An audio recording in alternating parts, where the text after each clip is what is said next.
이런 독일 같은 경우에는 우선 기본적으로 바다랑 멀리 있기 때문에 대륙성 기후예요. 그래서 북이 북한계선 맨 위에 있기 때문에 화이트 와인에만 집중하게 되어 있고요. 토양은 뭐 지는 토양보다는 모래 쪽이 많은데 워낙 지대가 높다 보니까 이렇게 돌이 많아요. 그래서 되게 신기한 게 만약에 좀 낮은 땅에 심어진 화이트 와인 있죠. 그래서 그냥 진흙이 섞인 양토에 만약에 포도나무를 심게 되면 약간 그냥 가벼운 화이트 와인을 먹는데 약간 산 위쪽에 심어진 포도나무 있죠. 약간 슬레이트라고 하는데 전파남이거든요. 돌이 겹겹이 쌓여있는 판에 포도나무가 뿌리를 뽑게 되면 뿌리 뽑기가 굉장히 힘들잖아요. 포도가. 그러면 포도가 엄청 강인하게 자라는 거예요. 그 돌에 미네랄을 다 먹고 포도 알에 넣는 거거든요. 그렇게 심어진 포도를 여러분들이 맛보게 된다면 약간 미네랄기 있죠. 약간 돌을 혀로 핥는 듯한 느낌의 그런 미네랄 느낌이라든가 아니면 휘발유 냄새가 나요. 그래서 독일 와인을 마셨는데 이렇게 스월링 흔들어서 와인을 향을 맡았더니 휘발유 냄새가 난다 하면 이건 최고의 독일 와인이다라고 표현을 하는데 진짜 약간 기름 섞인 냄새가 나면서 그 휘발유 향을 이렇게 슬슬 흔들잖아요. 그러면 그게 휘발이 돼서 날아가요. 날아가고 또 좋은 향만 담기 때문에 이런 돌에 심어진 화이트 포도 품종은 정말 200~300만 원을 호가하는 최고의 화이트 와인이 형성이 되는 거죠. 근데 여러분들은 아직 몇백만 원짜리 화이트 와인을 못 드셔보셨을 테지만 화이트 와인에 감동할 수 있는 게 바로 이 독일에서 느낄 수 있는 부분이거든요. 그래서 이런 독일 같은 경우에는 저희가 또 집중적으로 봐야 되는 게 워낙 양조 기술이 대단하기 때문이에요. 그래서 저희가 유럽 와인을 배울 때 PDO라고 해서 원산지 규격에 맞는 와인이 중요합니다라고 말씀을 드렸잖아요. 근데 독일은 당연히 원산지 규격이 중요할 수밖에 없는 나라예요. 워낙 포도를 생산할 수 있는 지역이 한정적이다 보니까. 그래서 원산지는 그냥 이론적으로 전부 다 와인을 생산하는 곳은 못난 와인이 없어요. 그냥 하급의 와인이 없고 전부 다 상급의 퀄리티 있는 와인만 생산을 하기 때문에 기본적으로 독일 와인은 다 양조가 잘 되어 있어요. 그래서 못난 와인이 없고 다 좋은 원산지 규격에 맞춘 와인이다라고 여러분들이 편하게 이해하고 넘어가시면 되고요. 독일에서 가장 중요한 건 양조학적으로 독일 와인의 등급을 나눈다라는 게 여기서 중요한 거예요. 그래서 기본적으로 원산지 규격은 다 갖췄는데 독일 와인이 양조학적으로 왜 중요하고 모든 나라 사람들이 양조 기술을 배우려고 하느냐라는 거는 와인을 생산하는 데서부터 머리를 쓰시면 돼요. 안 쉬고 계속 가도 되죠. 여러분들 주무시고 싶으신 분은 주무셔도 돼요. 이제 저는 쉬지 않고 계속 달릴 거기 때문에 글씨가 많아지면 이제 잘 수밖에 없으니까. 그래서 독일 같은 경우에 한번 상상을 해볼게요. 이제 머릿속에 상상을 하면 독일은 북쪽이기 때문에 태양이 부족해요. 태양이 부족하기 때문에 이제 양조장들이 걱정이 많아요. 이제 포도를 수확할 철이 되었는데 포도를 어떻게 수확을 해야 되느냐.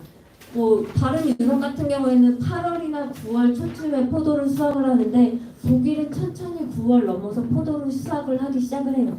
그래서 포도를 그냥 수확해야 되는 시기에 포도를 수확을 하게 되면 태양이 부족하니까 포도에 당이 부족할 거 아니에요.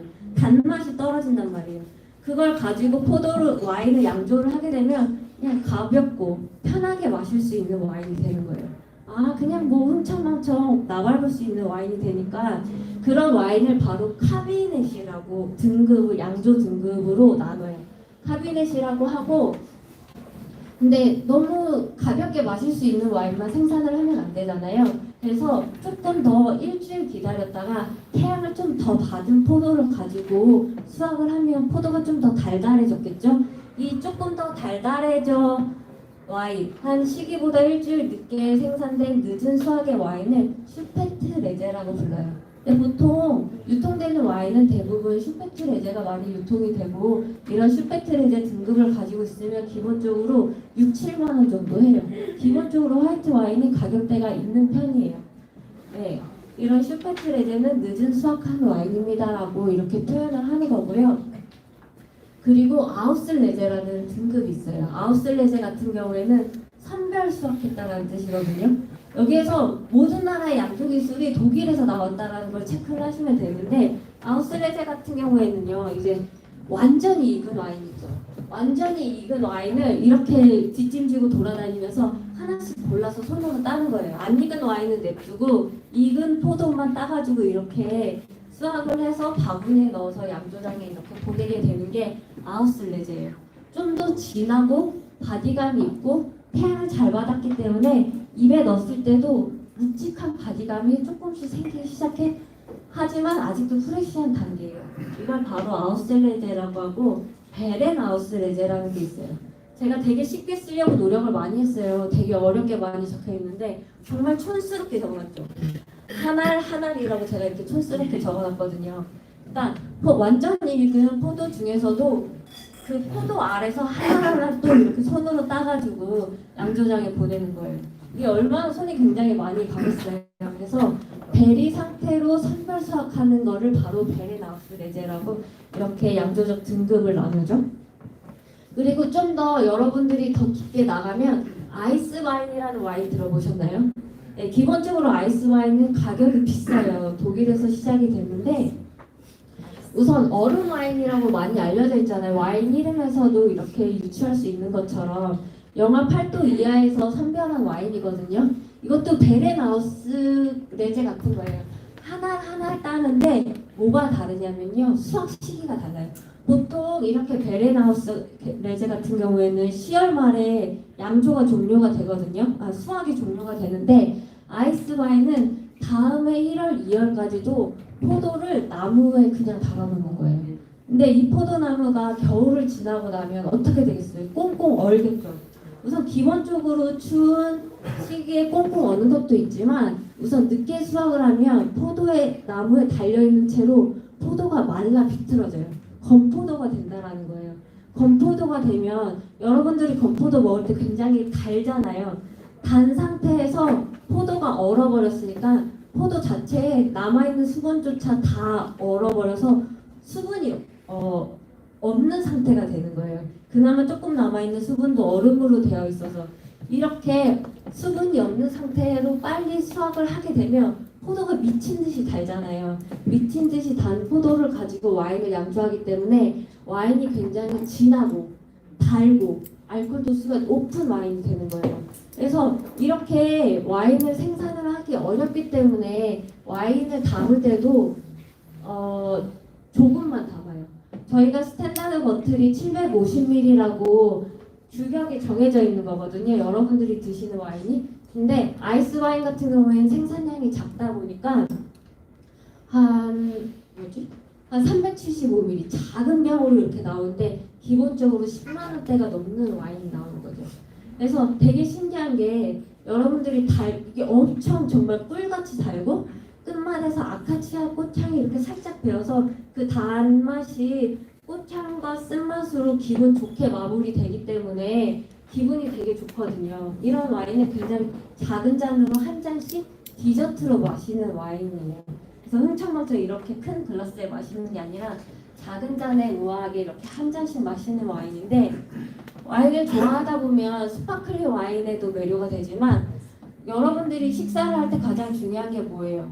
코스별로 먹으면 좀 대접받는 느낌이 들잖아요. 그래서 식전 음식 먹고 메인 음식 먹고 디저트를 먹어야 제대로 음식을 다 먹었다라고 하는데 이렇게 제대로 음식을 다 먹으려면 돈이 있고 교양이 있어야 제대로 된 디저트까지 마무리할 수가 있거든요. 그래서 옛날에 부자인 사람들만 최고의 디저트 와인을 마실 수가 있었어요. 그래서 이런 아이스 와인 같은 경우에도 부자이고 와인에 대한 이해도, 디저트에 대한 이해도, 문화에 대한 이해도가 있는 사람들이 달콤한 디저트 와인을 마셨거든요. 그래서 여러분들이 알고 있는 디저트 와인, 프랑스의 소텔은 100만 원이 넘는 와인이라든가 이런 독일의 아이스 와인 같은 경우에는 워낙 고가의 와인이에요. 엄청 달고 가격도 비싸요. 아무도 따라서 사서 마실 수가 없어요. 그래서 사람들은 머리를 쓰죠. 신세계로 이렇게 넘어간 이런 와인은요. 가끔 칠레나 호주에서 아이스 와인이라고 판매되는 와인들이 있거든요. 이런 와인들은 가격이 2, 3만 원대예요. 이게 100만 원이 넘는 아이스 와인을 2, 3만 원에 살 수 있으면 여러분들이 사고 싶잖아요. 게다가 가끔 코스트코에 가면 금가루도 들어있어요. 아이스 와인에. 이런 와인 2만 원에 샀는데 얼마나 횡재한 거예요. 근데 이런 스타일의 와인은요, 이렇게 정상적으로 2월 달에 수확을 하는 게 아니라 그냥 이렇게 냉동 창고에서 이렇게 건조를 시켜가지고 얼렸기 때문에 이렇게 편한 스타일로 만들어내는 거거든요. 근데 다 장점이 있는 거죠. 저렴한 가격에 디저트를 마실 수 있느냐. 그래서 저렴하게 냉동 창고에 만든 거를 뭐라고 하는 게 아니라 그냥 기술적으로 그렇게 발달했기 때문에 여러분들이 낮은 가격으로도 다양한 문화를 즐길 수 있다라는 거를 이제 우선 제대로 된 걸 알고 저렴한 와인이 왜 나왔는지 한 번 더 생각해 봐야 되기 때문에 여러분들한테 말씀을 드리는 겁니다. 아이스 와인이 병식기한이 좁고 네네네네네. 이유가 비싸서 네, 양을 우선 반으로 줄였잖아요. 양을 반으로 줄였기 때문에. 고기를 맞추고 근데 원래 독일 와인 병의 스타일이 다 길쭉하게 만드는 게 독일 스타일이기 때문에 네, 아마 그것도 반영이 됐는데 그런 병에 대한 디자인은 네, 그 만들고 싶은 사람 마음이 없겠어요.